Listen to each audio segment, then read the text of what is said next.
সূরা আল-লাহাব মক্কি যুগে নাজিল হয়। এই সূরার আয়াত সংখ্যা ৫। এর দুটি নাম প্রসিদ্ধ। আল-লাহাব অর্থ অগ্নিশিখা এবং আল-মাসাদ অর্থ খেজুরের পাকানো রশি।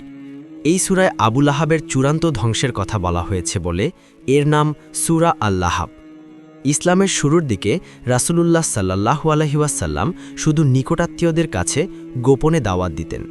যখন আল্লাহ তাআলা আয়াত নাজিল করলেন, আপনার নিকটাত্মীয়দের সতর্ক করুন, সূরা শুআরা ২১৪, তখন নবীজি সাল্লাল্লাহু আলাইহি ওয়াসাল্লাম একদিন সাফা পর্বতের চূড়ায় আরোহণ করলেন।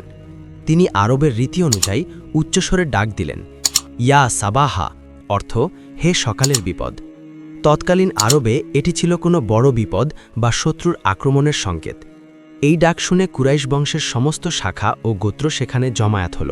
যারা আসতে পারেনি তারা প্রতিনিধি পাঠাল।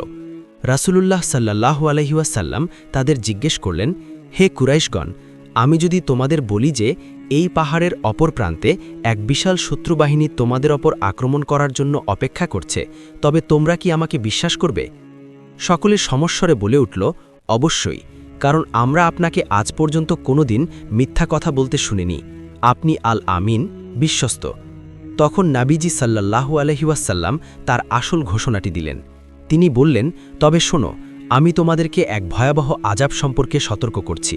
তোমরা আল্লাহকে এক বলে স্বীকার করো এবং মূর্তি পূজা ত্যাগ করো। জনতা যখন নিস্তব্ধ হয়ে শুনছিল, তখন নবীজির আপন চাচা আবু লাহাব চিৎকার করে উঠল। সে রাগে ফেটে পড়ে বলল, তাব্বান লাকা সাইর আল ইয়াউম আলি হাদা জামাআতানা, অর্থাৎ তোমার সর্বনাশ হোক সারাদিন, তুমি কি এজন্যই আমাদের এখানে জমায়েত করেছ? ঠিক এই চরম ধৃষ্টতা ও অভিশপ্ত কথার জবাবে আল্লাহ তাআলা জিব্রাইল আলাইহিসসালামের মাধ্যমে সূরা আল-লাহাব নাজিল করেন। আল্লাহ আবু লাহাবের কথার পিঠেই জবাব দিলেন, রাসূলের নয়, বরং আবু লাহাবের ২ হাতই ধ্বংস হোক। আবু লাহাবের আসল নাম ছিল আব্দুল উজ্জা বিন আব্দুল মুত্তালেব।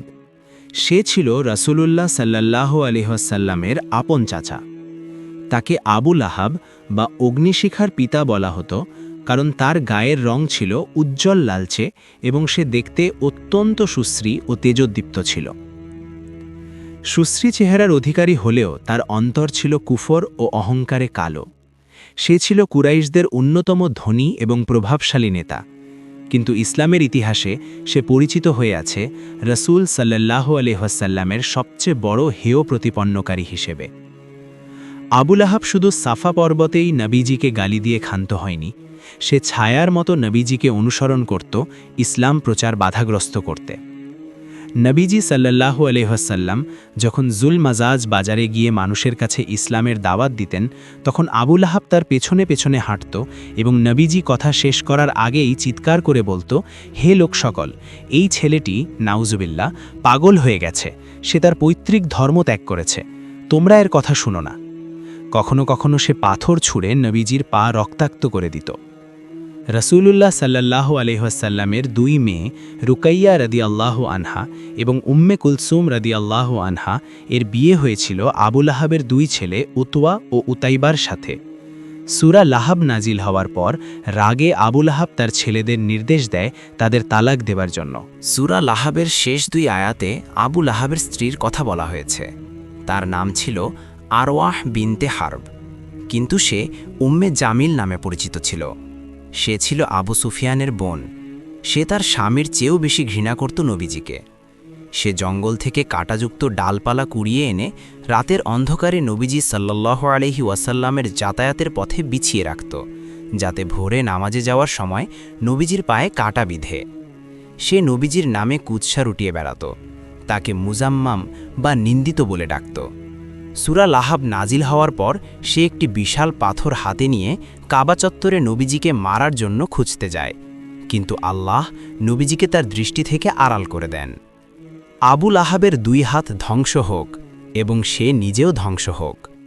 এখানে হাত ধ্বংস হওয়ার অর্থ হল তার কর্মশক্তি ও ক্ষমতা শেষ হয়ে যাওয়া। আবু লাহাবের শক্তি ছিল তার আভিজাত্য ও প্রভাব, যা পুরোপুরি ধ্বংস হয়ে যায়। তার ধন সম্পদ এবং সে যা উপার্জন করেছে তা তার কোনো কাজে আসেনি।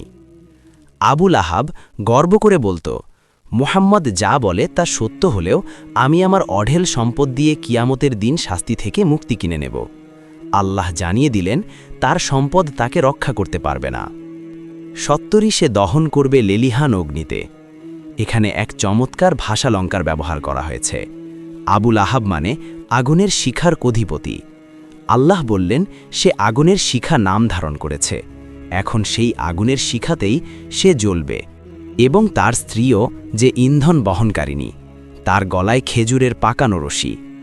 উম্মে জামিল দুনিয়াতে নবীজির পথে কাটা বিছাত, তাই জাহান্নামে সে আগুনের কাঠ বয়ে আনবে নিজের স্বামীর শাস্তি বাড়ানোর জন্য, আর তার গলার দামি হাড়ের বদলে সেখানে থাকবে জাহান্নামের শক্ত পাকানো রশি।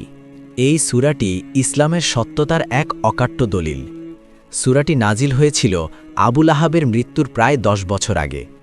এই সূরায় পরিষ্কার বলা হয়েছে যে আবুল আহাব ও তার স্ত্রী জাহান্নামী হবে।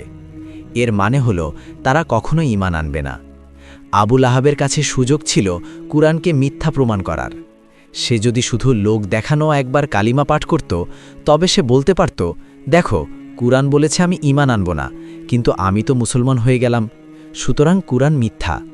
কিন্তু 10 বছরে আবুল আহাব বা তার স্ত্রী একবারের জন্য ইসলাম কবুল করার নাটক পর্যন্ত করতে পারেনি।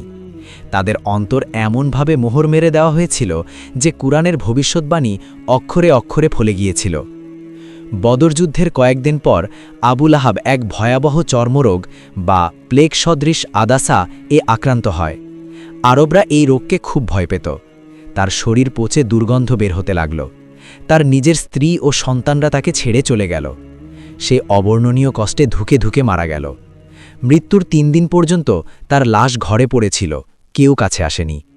অবশেষে দুর্গন্ধ যখন সারা পাড়ায় ছড়িয়ে পড়ল, তখন তার ছেলেরা লজ্জা থেকে বাঁচার জন্য কিছু হাবশি মজুর ভাড়া করল।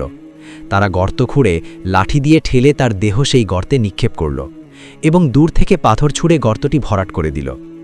যাকে আবুল আহাব বা উজ্জ্বল চেহারার অধিকারী বলা হতো, তার শেষ পরিণতি হল অত্যন্ত কুৎসিত ও অপমানজনক। এটিই ছিল দুনিয়াতে তার লাঞ্ছনা, আর আখেরাতে তো ভয়াবহ আগুন রয়েছেই।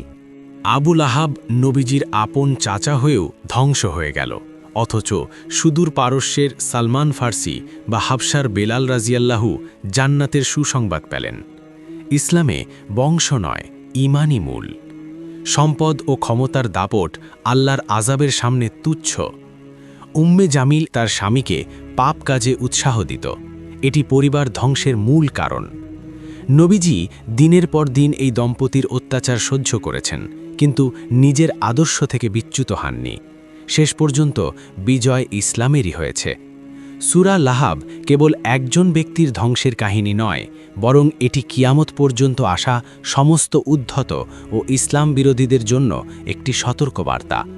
যারা আল্লাহর পথে বাধা সৃষ্টি করবে, তাদের সম্পদ, সন্তান বা আভিজাত্য কোনো কাজেই আসবে না। তাদের শেষ পরিণতি হবে আবুল আহাবের মতো অপমানজনক।